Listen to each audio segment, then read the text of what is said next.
لبیک لبیک لبیک یا رسول اللہ، لبیک لبیک لبیک یا رسول اللہ۔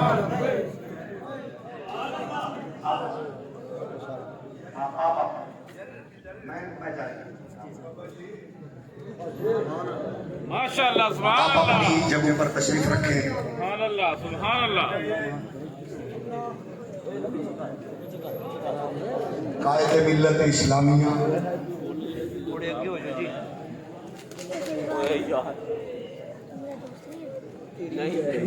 امام اہل سنت ابرو دین ملت حضرت قبلہ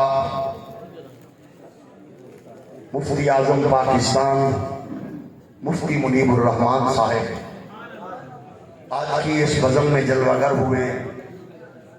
میں اپنی حاضری کے اختتام کی طرف بڑھوں گا، صرف اسی بات کو جو آپ سے کر چکا تھا اور کر رہا تھا۔ استقامت، جرأت، غیرت، حمیت، یہ اسلام کا طرہ امتیاز ہے، اور آپ کی تاریخ کا ہر ہیرو بزدلی سے کروڑوں میل دور، چاپلوسی سے وہ ہزاروں فٹ بلندی پر دور، الحمدللہ لالچ سے بے نیاز ہو کر ہمیشہ انہوں نے اسلام کی عظمت کا پرچم اٹھایا، اور اللہ نے ان کو فتح و نصرت سے، عزت و کرامت سے سرفراز کیا۔ یہی وہ معاملات اور وہ طوفان اور وہ آزمائشیں وہ ہے جو آپ کے آس پاس آپ کی طرف تیزی سے بڑھے گی اور بڑھ رہی ہیں، لیکن استقامت اور جرأت سے کبھی بھی اپنا دامن خالی نہ رکھنا۔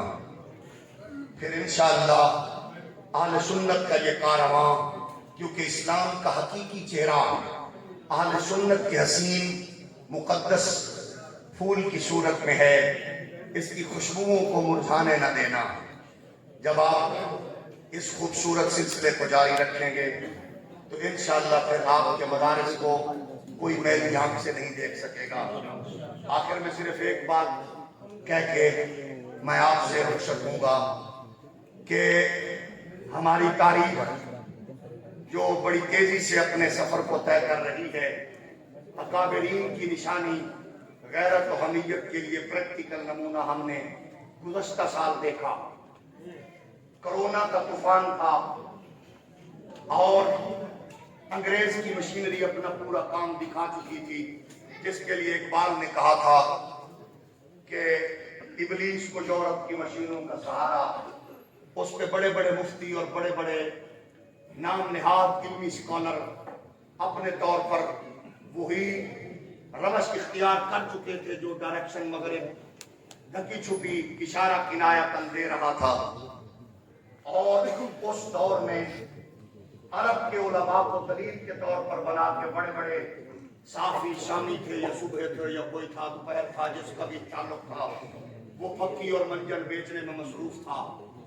اس دور میں جب لبرل آنٹیاں اور سیکولر لوگ اپنے پورے جوبن پہ تھے، مرنے والوں کو شاپر میں لپیٹ کے قبر کا نمبر بتایا جا رہا تھا، اس مشکل طوفان میں اور اس پورے آگ کے شعلوں کے درمیان کھڑے ہو کر ایک مرد کلندر کی آواز گونجی تھی، اور اس نے یہ کہا تھا، کس کو کہا تھا یہ بھی سن لینا۔ آج ہماری قوم کا ہیرو کہہ رہا ہے، مجھے پتا تھا جناب حاجی صاحب کا، لیکن میں نے حاجی صاحب کو اس وقت کچھ نہیں کہا، کیونکہ میں ڈرتا تھا کہ مجھ پر کہیں وہ دفعات نہ لگیں جو دفعات غداری کی طرف دھکیلتی ہیں۔ میں اس دفعے سے ڈرتے ہوئے میں نے حاجی صاحب کو کچھ نہیں کہا، لیکن اس دور کا حاجی جو آج دبئی کی سڑکوں پر ہم نے اپنی آنکھوں سے ذلیل ہوتے دیکھا، اس حاجی کا جب پوری گرپ تھی، اس حاجی کی آنکھ میں آنکھ ڈال کے اس مرد کلندر نے کہا تھا جو آپ کے میرے سامنے ہیں، امام اہل سنت کہتے ہوئے مجھے فخر محسوس ہو رہا ہے۔ جس مرد کلندر نے کہا تھا، حاجی جی مسجدہ کسی دا پیو بھی نہیں بند کرتا۔ اس مرد مجاہد کا نام ہے مفتی اعظم پاکستان مفتی منیب الرحمان۔ یہ جرأت اللہ کا شکر ہے ہم نے اپنی آنکھوں سے دیکھی اور اپنے کانوں سے سنی۔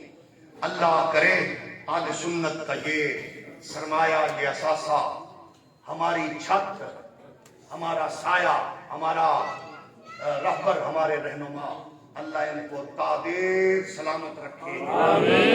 جنہوں نے اپنی جنگ تنہا لڑی، پوری حکومتوں کے مقابل لڑی، اور اسمبلیوں میں کیا کیا ہوتا رہا یہ اکیلے ڈٹے رہے، اور الحمدللہ وہ صافی تھا یا کوئی اپنے طور پر صحافی تھا، ایک جملہ کہا کہ کردار سامنے موجود ہے، جرت ہے تو قلم سے گندگی نہ اگلو۔ قلم کی حرمت کا پاس رکھتے ہوئے کردار سامنے ہے اہل سنت کا، وہ کوئی اور ہوں گے جن کے اکاؤنٹ میں 49 ارب ڈالر ہوں گے، یہ 7 بینکوں کے ایڈوائزر ہو کر بھی الحمدللہ دامن صاف رکھا۔ بکنے والے اور ہیں، جا کر خرید لو محسن، ہم لوگ تو قیمت سے نہیں قسمت سے ملا کر